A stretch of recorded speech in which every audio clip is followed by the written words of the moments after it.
የኢፕስዊች ታውኑ የአጥቂ መስመር ተጫዋች ሊያም ዴላፕ ይህን ተጫዋች በእጃቸው ለማስገባት የሚደረገው ፉክክር ላይ ያው ቼልሲ ማንቸስተር ዩናይትድም ከፍተኛ ጥረት እያደረጉ እንደሚገኙ ይታወቃል። አሁን ባለው ወቅት ሁኔታ ግን ይህንን ተጫዋች በእጃቸው ለማስገባት ማንቸስተር ዩናይትድ በጣም ፖል ፖዚሽን ወይም ደግሞ ጥሩ የሆነ የድርድር ቦታ ላይ የሚገኝ አይነት ቡድን ስለመሆኑ የሚጠቁሙ መረጃዎች ናቸው እየወጡ የሚገኙት።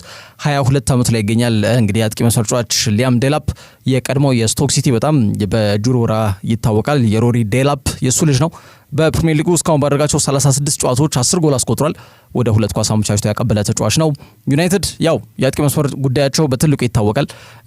ክፍተቱ ማለት ነው በሆይላንድ በዚርክዚ በጋርናቾ የሚመራው የቡድን የማጥቃት እንቅስቃሴ ትልቅ ጥያቄ ምልክት እየተነሳበት ይገኛል። በውድድር ዘመኑ ላይ 2 ጎል ካስቆጠሩ 3 ተቆጥሮባቸዋል። 3 ቢያስቆጥሩ ደግሞ 4 ተቆጥሮባቸዋል። አሁን ብሬንትፈርድ ላይ እንኳን እንደው 3 ጎሎችን አስቆጠረ ሲባል ማንቸስተር ዩናይትድ 4 ነው የተቆጠረበት። የጎል ዕዳ በጣም ያለበት የክለቡ የ51 ዓመት በጣም አስከፊ የሚባል ታሪክ የታደሰበት የውድድር ዘመን ነው። በአጠቃላይ ከወራጅ ቀጠና ውስጥ ካሉ ቡድኖች ከፍ ያለ በጎል እንቅስቃሴ ወይም ደግሞ ጎል ዲፈረንሱ በጣም ዝቅተኛ ከሆኑ ቡድኖች መካከል ማንቸስተር ዩናይትድ ይጠቀሳል። ከዛ ሲቀጥል ደግሞ ከክለቡ የሸኛቸው ተጫዋቾች እንደ ማርከስ ራሽፈርድ፣ ጄደን ሳንቾ እና አንቶኒ አይነት ተጫዋቾች በሌሎች ክለቦች የውሰት ቆይታቸውን በጣም ጥሩና አመርቂ መሆኑ እየተነገረ ነው የሚገኘው።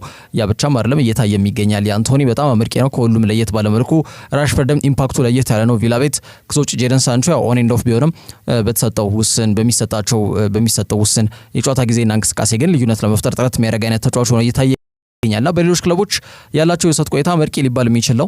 ከዛ ጋር በተያያዘ ወደ ቀድሞ ክለቦች ወደ ክለባቸው ወደ ማንቸስተር ዩናይትድ ይመለሳሉ ተብሎ አይገመትም። በቋሚነት የሚለያዩበት መንገድ ይዘረጋሉ ተብሎ ነው የሚገመተውና ዩናይትድ ከነዚህ 3 ተጫዋቾች ቢያንስ እስከ 90 ሚሊዮን ፓውንድ ገደማ ለማግኘት አስቧል። ያው የተወሰነ ጠቀም ያለ ገቢ ካገኙበት በዝውውር መስኮቱ እንግዲህ በዋናነት ሊያም ዴላፕ ለማስፈረም ይጠቀሙበታል ተብሎ ይገመታል። እንደሚታወቀው ከኩኒያ ጋር ስማቸው በስፋት ሲያዝ የቆየ ጉዳይ ነው። ይሄ ተጫዋች ከመጋረጃ ጀርባ ዝውውሩ በስፋት እየተቀላጠፈ እንደሚገኝ እየተገለጸ ይገኛል። አሁን ደግሞ የማጥቃት እንቅስቃሴያቸውን በተለይ ደግሞ ሩበን አሞሪም ከፍ ባለ መልኩ አድሰው እንደሚቀርቡ አመላካሽ ነጥብ ነውና የነዚህን 2 ተጫዋቾች ዝውውር ለመቋጨት ቁርጠኛ ሆነው ክለቡ በንቃት በዝውውር መስኮቱ ላይ እንዲሳተፍ እንግዲህ ጥያቄውን ለቦርዱ ማቅረቡን ለክለቡ ቅርብ ከሆኑ ዘገባዎች መካከል አንዱ የሆነው በተለይ ማንቸስተር ጉዳዮች ላይ ትኩረት አድርጎ የሚሰራው ማንቸስተር ኢቭኒንግ ኒውስ በዘገባው ላይ ጉዳይ ይዞት መውጣቱ የሚታወቅ ጉዳይ ነው። ያው ቼልሲዎች ሜን ተጫዋች ለማስፈረም ፍላጎት አላቸው። እንደሚታወቀው ኤንዞ ማሬስካም በማንቸስተር ሲቲ በነበረው ቆይታ ተጫዋቹን ያውቋል። ያው ተጫዋቹ የሲቲ አካዳሚ ፍሬ ውጤት እንደሆነ ይታወቃል። ዴላፕ ከዛ ነው እንግዲህ ወደ ኢፕስዊች ታውን ያቀናው ማለት ነው። ስለዚህ ተጫዋቹን ለማስፈረም ፍላጎት አላቸው። ቼልሲዎች ግን በማንቸስተር ዩናይትድ ሳይቀደሙ እንደማይቀሩ ነው የተገለጸ የሚገኘው። ዴላፕ ያው ተከላካዮችን የሚፈትን አይነት ጥንካሬና ተክለ ሰውነት የተላበሰ አይነት ተጫዋች ነው። ጥሩ አቅም ያለው የአጥቂ መስመር ተጫዋች መሆኑ ደግሞ በዚህ ዘንድሮ የውድድር ዘመን ላይ በተደጋጋሚ አሳይቷል። ያው የቼልሲም ሆነ የማንቸስተር ዩናይትድ የአውሮፓ መድረክ ተጫዋቹን ለማግኘት ግን ቁልፍ ሚና እንደሚወጣ ምንም ጥያቄ የለውም። ቼልሲ የአውሮፓ ሻምፒየንስ ሊግን የማግኘት እድላቸው በጣም ጠቧል። ቀጣይ ጨዋታቸው ደግሞ ከራሳቸው ማንቸስተር ዩናይትድ እና ከኖቲንጋም ፎረስት ጋር ነው። ዩናይትድ ያው ባይጠቅመውም ግን ደግሞ ቢያንስ ተሸነፈ እየተባለ የሚነሳውን ዜና መስማት አይፈልጉም። ስለዚህ ቢያንስ ጨዋታውን ለማሸነፍ ጥረት ያደርጋሉ ተብሎ ይገመታል። ከዛ ውጪ ኖቲንጋም ፎረስትም ልክ እንደ ቼልሲ ሁሉ እርግጥ የአውሮፓ መድረክ ተሳትፏቸውን አረጋግጧል። የትኛው ይሆናል የሚለው ጉዳይ ነው የማይታወቀው። ሻምፒየንስ ሊግ ነው፣ የዩሮፓ ሊግ ነው፣ ኮንፈረንስ ሊግ ነው፣ የት ነው የሚገቡት የሚለው አይታወቅም። ግን የአውሮፓ ተሳትፏቸውን አረጋግጧል። የኢቫንጀሎስ ማሪናኪሱ ቡድን ኖቲንጋም ፎረስት ማለት ነው። ግን ቢያንስ ከቼልሲ ጋር በሚያደርጉት መርሃ ግብር ደግሞ የሚያገኙት 3 ነጥብ ይወስኗል። ዩሮፓ ሊግ ወይስ ሻምፒየንስ ሊግ መዳረሻቸው የት ይሆናል የሚለውን ከዛ ጋር በተያያዘ ጥሩ ፍክክር ወይም በጣም ትንቅንቅ አዘል ጨዋታ ይሆናል ተብሎ ይገመታል። ስለዚህ ቼልሲ የአውሮፓ ሻምፒየንስ ሊግ ቲኬት መቁረጥ ካልቻሉ ዴላፕ ለማስፈረም በሚያደርጉት ጥረት ላይ ትልቅ እንቅፋት ያጋጥማቸዋል ተብሎ ነው የሚገመተው። ዩናይትድ ደግሞ በአውሮፓ ሊጉ ቶትናም መርታት ከቻሉ ዴላፕን በእጃቸው ለማስገባት አንድ እርምጃ ከወዲሁ የተራመደ ቡድን ወይም ደግሞ የቀደመ ቡድን ስለመሆኑ በእርግጠኝነት ማንሳት ይቻላል። ከትራክተር ቦይስ ጋር ወርዷል። እንግዲህ ሊያም ዴላፕ ከኬራ መኬና የሚመራው ይህ ቡድን በዘንድሮ የእንግሊዝ ፕሪሚየር ሊግ ጥሩ እንቅስቃሴ ቢያደርጉም ግን በሊጉ ለመቆየት የሚያስችል አይነት እንቅስቃሴን ማድረግ አልቻሉም። ጥሩ አቅም ያላቸው የግል እንቅስቃሴያቸው ጥሩ የሆኑ ተጫዋቾች አሉ። ግን ኮሌክቲቭሊ ያው ቡድኑ ደካማ እንቅስቃሴ በማሳየቱ ምክንያት ይወርዳል። ከዛ ጋር በተያያዘ የማርኬት ቫልዩም ይቀንሳል ማለት ነው። ሊያም ዴላፕ እስከ 50 ሚሊዮን ዩሮ የሚገመት ተጫዋች ነበር። አሁን ግን ዩናይትድ በ40 ሚሊዮን ዩሮ ተጫዋች ማግኘት ይችላልና ኪስ ሳይጎዳ ጥሩ አቅም ያለው ለወደፊት በጣም ጥሩ ተስፋ የሚጣልበትና እድሜው ገና ወጣት የሆነ በጊዜ ሂደት ተጫዋቹን እንኳን ሸኙት ቢባል አትርፈው ሊሸጡ የሚችሉበት እድል በእጃቸው ይዘው በጣም ዘርፈ ብዙ ጠቀሜታ ያለው የዝውውር ጉዳይ ነው የሊያም ዴላፕ ጉዳይ። ይህን ተጫዋች በእጃቸው ለማስገባት ፖል ፖዚሽን ላይ ማንቸስተር ዩናይትድ እንደሚገኝ መረጃዎች በስፋት ጠቁሟል፣ ስካይ ስፖርትን ጨምሮ ማለት ነው። ከዛ ውጪ ቨርጅል ቫን ዳይክ እንግዲህ ለሱ በዚህ ሰዓት የተሻለ ቦታ የሚለው ክለብ ውስጥ እንደሚገኝና ሊቨርፑል በዝውውር መስኮቱ በንቃት ይንቀሳቀሳል ብሎ እንደሚጠብቅ አሳውቋል። ያው ይሄ ትሬንት አሌክሳንደር አርኖልድን ሸንቆጥ ለማድረግ ነው። ለእኔ በዚህ ሰዓት ከሊቨርፑል የተሻለ ቦታ አለ ብዬ አላምንም ሲል ተናግሯል። ሆላንዳዊ ሊቨርፑል አምበል እንዲሁም የመሃል ተከላካይ ተጫዋች ሆነው ቫን ዳይክ ቡድኑ የፕሪሚየር ሊግ ክብራቸውን እንግዲህ መልሰው ለማስጠበቅ ወይም በቀጣይ ዓመት በዛው ደረጃ ለመቀጠል በዝውውር መስኮቱ በንቃት መሳተፍ መቻል ይኖርባቸዋል ሲል ሀሳብ ሰጥቷል። እንደሚታወቀው የተጫዋች ኮንትራቱ ሊጠናቀቅ ሲል ለ2 ዓመት ሁሉ እንዳደሰ ይታወቃል። በሚኖረው እንግዲህ 2 ዓመት ቆይታ አሁንም ቢሆን በሊቨርፑል ከፍታ ጊዜያቶች ላይ ትልቅ ሚና ለመውጣት ያስባል። ያው 300ኛ የፕሪሚየር ሊግ ጨዋታውን በቅርቡ እንዳደረገ ይታወቃል። ከአርሰናል ጋር ጨዋታቸውን ሲያደርጉ ማለት ነው። ለየትኛውም ቡድን በተለይ ፕሪሚየር ሊጉን ላሳካ ቡድን ማለት ነው በዋናነት ትልቁ አስቸጋሪው ጉዳይ በነበርክበት ሁኔታ መቀጠልና የሰቀልከው የስኬት ከፍታ ላይ መቆየት ነው ብሎ ተናግሯል። ለእኛ ትልቅ የዝውውር መስኮት ነው የሚሆነውና ለሚመለከታቸው አካላትም ትልቅ ስራዎች እንደሚሰሩ እምነት አለኝ ሲል ቫን ዳይክ ተደምጧል። እንግዲህ ሊቨርፑል ከዚህ በፊት ሊጉን ባሳኩበት የኮቪድ ጊዜ ማለትም በ2020 የውድድር ዘመን ላይ ሊጉን አሳኩ። ጥሩ ነገር ነው። ቀጣዩ ዓመት ላይ ግን ተንሸራተው 3 ያርጃን ይዘው ያጠናቀቁት።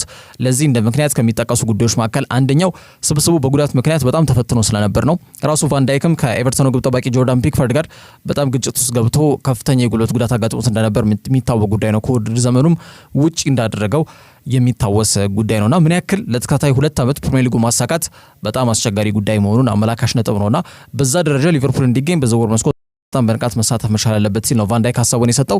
ዘንድሮ ደግሞ በትክክለኛው መንገድ የሽሎት እግር ኳስ የሚተገበረበት ምንድነው የአርነ ስሎት ያጫወት መንገድና ፍልስፍና የሚለው የሚፈተሽበት የሚታይበትና በአጠቃላይ ሊቨርፑል እውነት በአሸናፊነት መንፈስ ለመቀጠል ምን ያክል ጥረት ያደርጋሉ የሚለው ጉዳይ የሚታይበት የውድድር ዘመን ይሆናል ተብሎ ይገምታል። የቀጣዩ የ2025-2026 የውድድር ዘመን የዓመት ያው የክሎፕን ቡድን ይዞ ያው ማን ማኔጅመንት ላይ ትኩረት አድርጎ ነው ዋንጫውን ያሳካው። ጥሩ ነው የሰራበት መንገድ የሚናቅ አይደለም። ግን ደግሞ በቀጣይ ዓመት በጣም ተጋላጩ ቡድን ወይም ደግሞ በግልጽ የሚታየው የራሱን ቡድን ገንብቶ በዝውውር መስኮት ላይ ተንቀሳቅሶ አርነ ስሎት የራሱን ያጫወት ፍልስፍና በደንብ ተግብሮ ሊጉ ላይ ለመፎካከር ጥረት የሚያደርግበት የውድድር ዘመን ይሆናል ተብሎ ይገምታልና በዛ ሂደት ደግሞ ሊቨርፑል ስብስቡን የግድ ማጠናከር መቻል እንደሚጠበቅበት ግልጽ ጉዳይ ነው።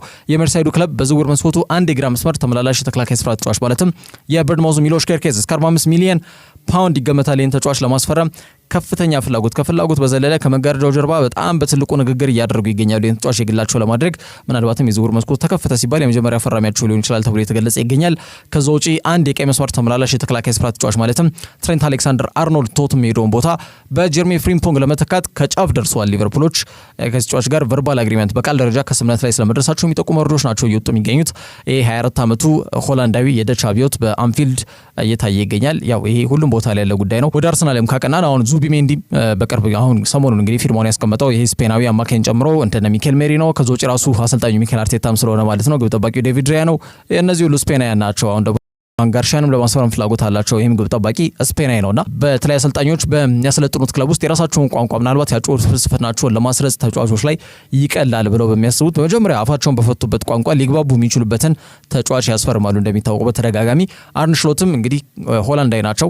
እርግጥ ከመጡ በኋላ ምንም ሆላንዳዊ ተጫዋች አላስፈርሙም እርግጥ ነው። ግን በክለብ ውስጥ ያሉት እንደ ኮዲ ጋክፖ፣ ሪያን ግራቨንበርክ እንዲሁም ደግሞ ቨርጅል ቫን ዳይክ እንዳለ ይታወቃል።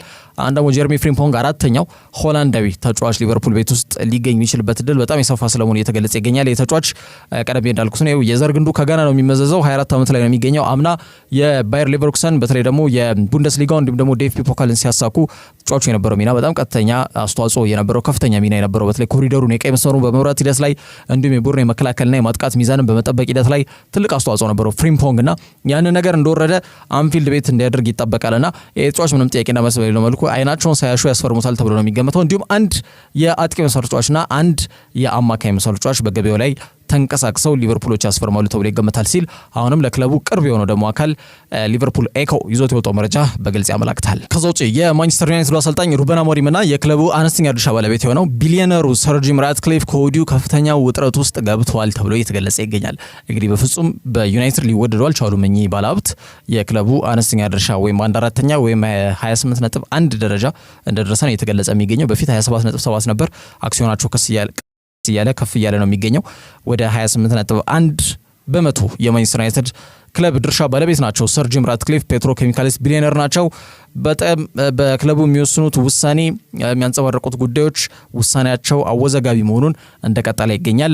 በተለይ ደግሞ በዩናይትድ ደጋፊዎች በጣም ያስከፋም ውሳኔ ከዚህ በፊት ተወስኗል። እንደሚታወቀው የ82 ዓመቱ የአንጋፋው ግለሰብ በተለይ ሰር አሌክስ ፈርጉሰን ማንቸስተር ዩናይትድ እንዲታወቅ ማንቸስተር ዩናይትድ እልፍ ደጋፊ ባለቤት እንዲሆን በዓለም አቀፍ ደረጃ ትልቅ አስተዋጽኦ ከነበራቸው ግለሰቦች መካከል ምንም ጥያቄ የለውም የአንበሳውን ድርሻ የሚወስዱት ሰር አሌክስ ፈርጉሰን ናቸው። ከኮስት ከቲንግ ሜዥር ወይም የአይኖስ ኬሚካል ግሩፕ ወጪዎቻቸውን ለመቀነስ በማሰብ የዩናይትድ የከፍታ ዘመን ዋና ተዋናዩን ግለሰብ እረፍት አድርጎ በማለት ከአምባሳደርነት ሚናቸው እንዲነሱ ማድረጉ አይዘነጋም።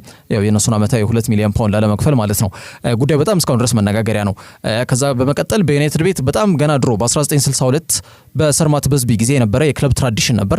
የክለቡ አሰራር እንዲሁም ልማድ ነው። በተለይ ጨዋታዎች ከተጠናቀቁ በኋላ የቀድሞ ተጫዋቾች ወደ መልበሻ ክፍል እየተጓዙ ተጫዋቾችን ያበረታቱ ነበር። ይህ የተለመደ ድርጊት እንደሆነ ይታወቃል።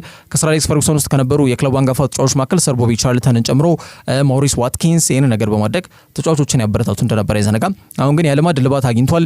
ምክንያቱም አዲሱ የክለቡ አነስተኛ ድርሻ ባለቤት ሰር ጂም ራትክሊፍ ይህንን የክለብ ልማድ እንዳስቆመ መልእክት እንዳስተላለፈ ይታወቃል። መልእክት አስተላለፈ ይህን ጉዳይ አስቆሞታል። ይህም ሌላው ውዝግቦችን ያስነሳ ጉዳይ ነው። ከዚ ውጭ ባሳለፍነው ሰኔ ወር ዩናይትድ ወደ 250 ሰራተኞቹን ከኮስት ከቲንግ ሜዥር ጋር በተያያዘ ደግሞ ከሁለት ወር ገደማ በፊት 100 ጨምሮበታል። ይህ ማለት ወደ 350 የሚሆኑ የክለቡ ሰራተኞችን አሰናብቷል። ክለቡ በዚህ ሂደት ከ40 እስከ 45 ሚሊዮን ፓውንድ ትርፍ አግኝቻለሁ ብሏል። ከፕሪሚየር ሊጉ የፋይናንስ ህግጋቶች ወይም ፒኤስአር ጋር ተጣጥሞ ለመሄድ ሲባል እዚህ ውሳኔ ላይ መድረሳቸውን መናገራቸው የሚታወቅ ጉዳይ ነው። እንደሚታወቀው ክለቡ ባሳለፍነው ክረምት ብቻ ወደ 240 ሚሊዮን ዩሮ ወጪ በማድረግ ኑሳይር ማዝራዊን ጨምሮ ሌኒዮሮ፣ ማቲያስ ዴሊት 3 ተከላካይ በዚህ ገንዘብ ወጥቷል። ዮሹዋ ዚርክዜ ደግሞ አንዱ አጥቂ ነው።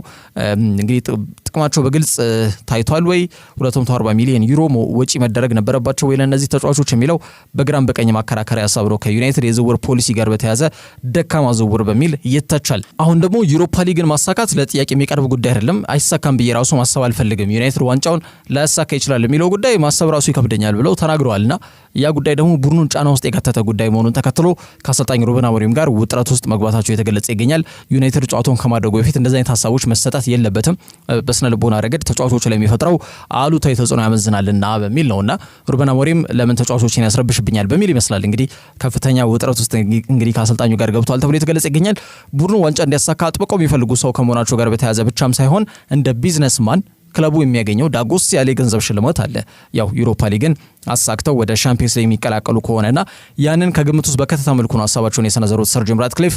ከዛ በተጨማሪ ዩናይትድ ዋንጫውን ካሳኩ በባስ ከደጋፊዎቻቸው ጋር ደስታቸው የሚገልጹበት መድረክ ወይም በተለምዶ ትሮፊ ፓራድ እየተባለ ራው ሴሬሞኒ ወይም ዝግጅት እንደማይኖርና በካሪንግተን የልምድ ማዕከል ውስጥ ባርቢኪው ወይም ደግሞ ተጫዋቾች ሰብሰብ ብለው ምግቦችን ጠብሰው እዛው የሚመገቡበት ሁኔታ ነው ያለው። በቃ ደስታችንን በዚህ መልኩ ነው የምንገልጸው፣ ከዛ የተለየ ወጪ የምናደርግበት ነገር አይኖርም ብሎ እንግዲህ ከፋይናንስ ጫና ጋር በተያያዘ ክለቡ ዋንጫውንም ሲያሳኩ በዚህ መልኩ ነገሮችን እንደሚያሳልፉ ራትክሊፍ ተናግሯል። ይሄ ጉዳይ ብዙዎችን እያነጋገረ ነው። በልዩነት የዩናይትድ ደጋፊዎችን አስቆጥቷል፣ አስከፍቷል። ራትክሊፍ ከአንጋፋው አሰልጣኝ ፈርጉሰን ላይ የወሰደው ጉዳይ በኋላ እንግዲህ በየጊዜው የሚወስናቸው ውሳኔዎች ምንም አልዋጥ እያላቸው ነው። ዩናይትድ የልጅነት ደጋፊ ነኝ፣ ክለቡን ወደ ስኬት ጎዳና እንዲመለስ ያላሰለሰ ጥረት አድርጋለሁ ብሎ ነው የመጣው። ግን የራሱን ጥቅም እሱ ትርፋ በሚሆንበት መንገድ ሲያመቻች በግልጽ እየታየ ይገኛል። ክለባችን ወደ ትክክለኛው መንገድ ወስዶ ለማሻገር ትክክለኛው ሰው እሱ ነው ወይ የሚል ጥያቄም የዩናይትድ ደጋፊዎች በስፋት እንዲሰነዝሩ ምክንያት እየሆነ ይገኛል።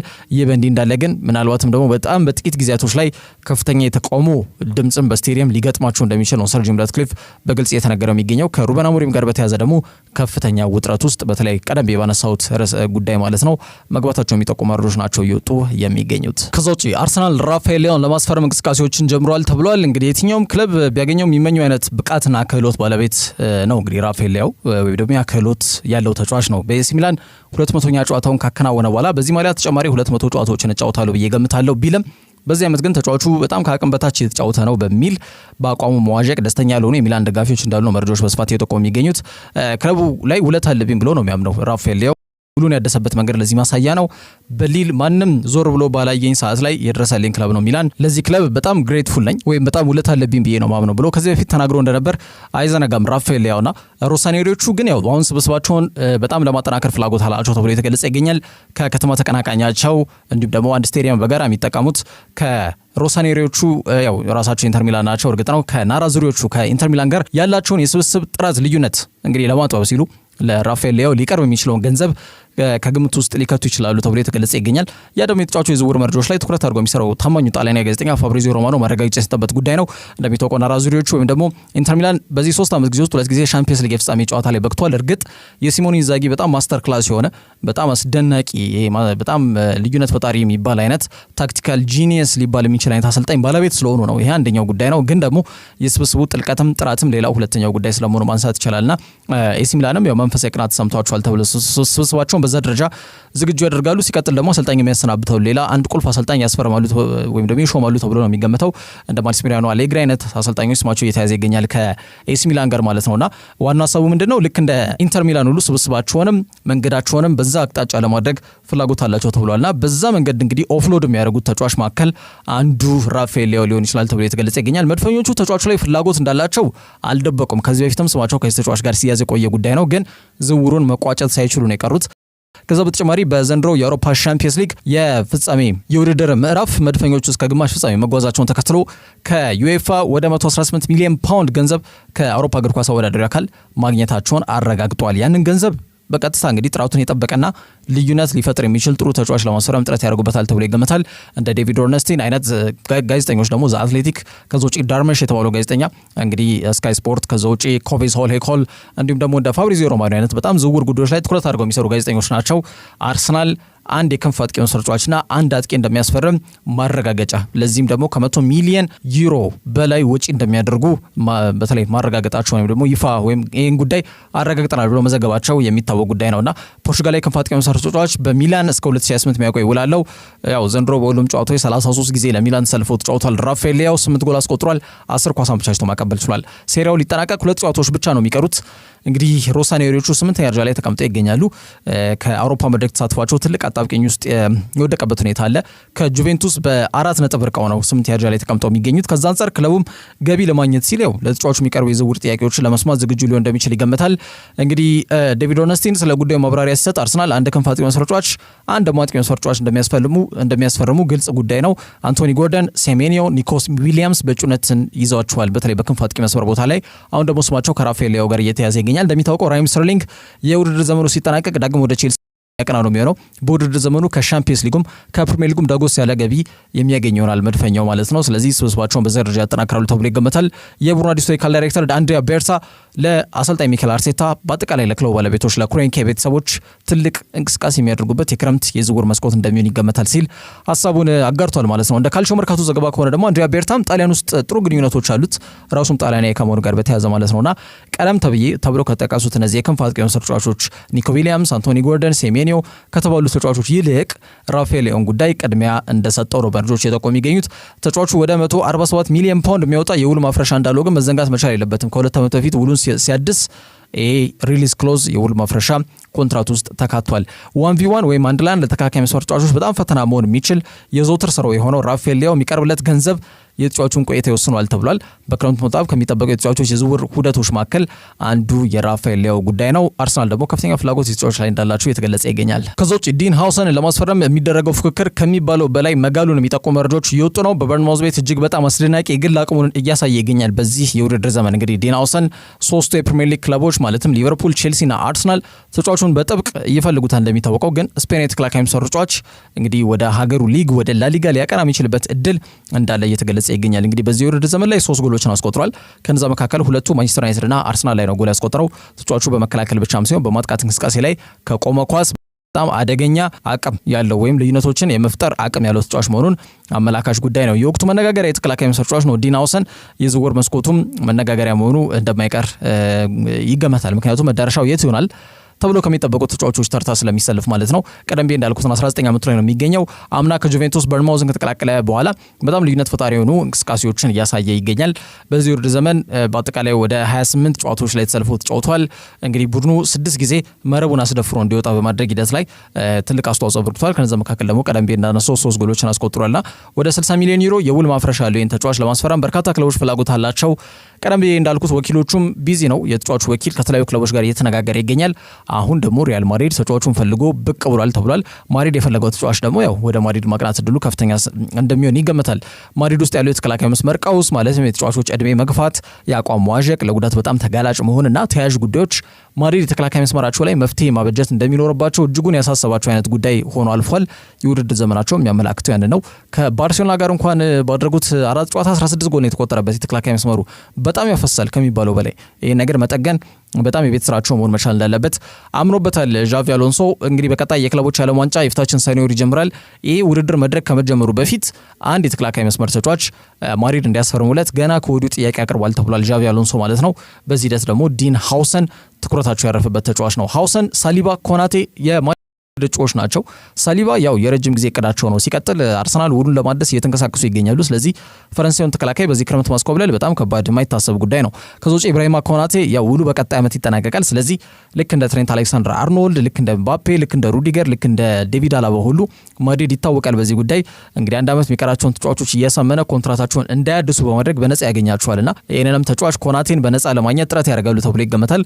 ከዛ ውጪ ዲን ሃውሰን ነው። ይህን ተጫዋች ለማስፈረም ያው ቀደም ብዬ እንዳልኩት ማፍረሻው መክፈል ብቻ ነው የሚጠበቀው እስከ 60 ሚሊዮን ዩሮ ገደማ ማለት ነው።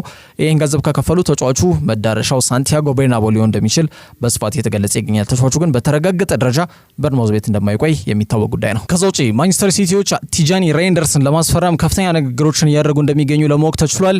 የዝውውር ጉዳዮች ላይ ትኩረት አድርገው የሚሰሩ ጋዜጠኞችም ይህን መረጃ የተቀባበሉት ይገኛሉ። 26 ዓመቱ ላይ ይገኛል የኔዘርላንድ አማካኝ በተለይ በ2023 እስከ 2023 ይቅርታ አልካማር ቤት ነው ቆይታ ያደረገው። በ2023 ክረምት ላይ ነበር ወደ ሳንሲሮ ያቀናው በ17.3 ሚሊዮን ፓውንድ ወጪ ተደርጎበት ማለት ነውና በአጠቃላይ ለሮሳኔሮቹ ከ90 በላይ ጨዋታዎችን አድርጓል። በዚህ ዓመት ብቻ ከተመለከትን ደግሞ 42 ጨዋታዎችን አድርጓል። በዚህ ዓመት 13 ጎል አስቆጥሯል፣ 4 ኳስ አመቻችቶ አቀብሏልና በአጠቃላይ ለአሰልጣኝ ሰርጂዮ ኮንሴንሲዮ በጣም ውጥነት ባለው መልኩ ተመራጭ የሆነና ጥሩ ግልጋሎትን ለክለቡ ኤሲ ሚላን እየሰጡ ከሚገኙ ተጫዋቾች መካከል ስሙ ይጠቀሳል። ወደ 3514 ደቂቃዎችን ገደማ ተጫውቷልና በዚህ በአውሮፓ ውስጥ ከሚገኙ በጣም በርካታ ደቂቃዎችን ከተጫወቱ ተጫዋቾች ተርታ ስሙ ይሰልፋል። ወደ 89.6 በመቶ በተለይ ፓስ ኮምፕሊሽን ሬት አለው ወይም ደግሞ ጥሩ ኳሶችን አመቻችቶ ያቀብላል። ወደ 1.5 ቁልፍ ኳሶችን በየጨዋታው የሚያቀብል 8 ድሪብሎችን በየጨዋታው የሚያደርግ ይህ ማለት በጣም ጥሩና ተስፋ ሰጪ እንቅስቃሴ የሚያሳይ ተጫዋች ነው። ዲሲፕሊነሪ ካርድም የለውም፣ ቢጫ ካርድም ቀይ ካርድም አላየም በእነዚህ 42 ጨዋታዎችና ሰላማዊ እግር ኳስን የሚጫወት ተጫዋች እንደሆነ አመላካሽ ነጥብ ነው።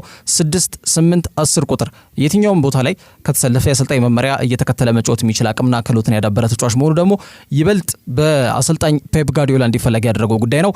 በቀጣይ ዓመት ማንቸስተር ሲቲ አማካይ መስመራቸውን ኒኮ ጎንዛሌዝ በሮድሪ ሄርናንዴዝ እና በቲጃኒ ሬንደርስ እንዲመራ ነው የሚፈልጉት።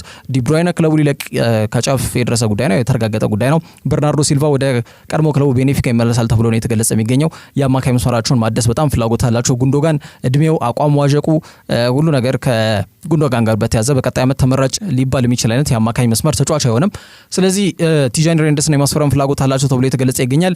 ተጫዋቹ እስከ 2028 በኤሲ ሚላን የሚያቆይ ውል እንዳለው ይታወቃል።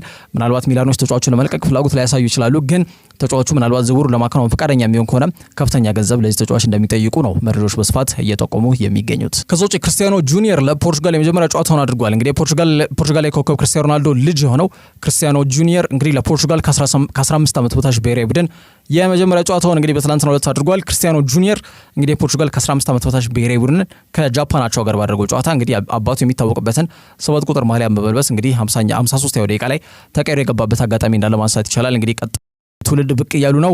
የክርስቲያኖ ሮናልዶ ዶስ ሳንቶስ አቬሮ በጣም ፖርቹጋል የኮከብ ዓለማችን ላይ ምርጥ ከሚባሉ ተጫዋቾች ዘመናዊ ሽሬ ከሆኑ ተጫዋቾች መካከል አንዱና ዋነኛው ነውና በአባቱ ፈለግ እየመጣ ይገኛል።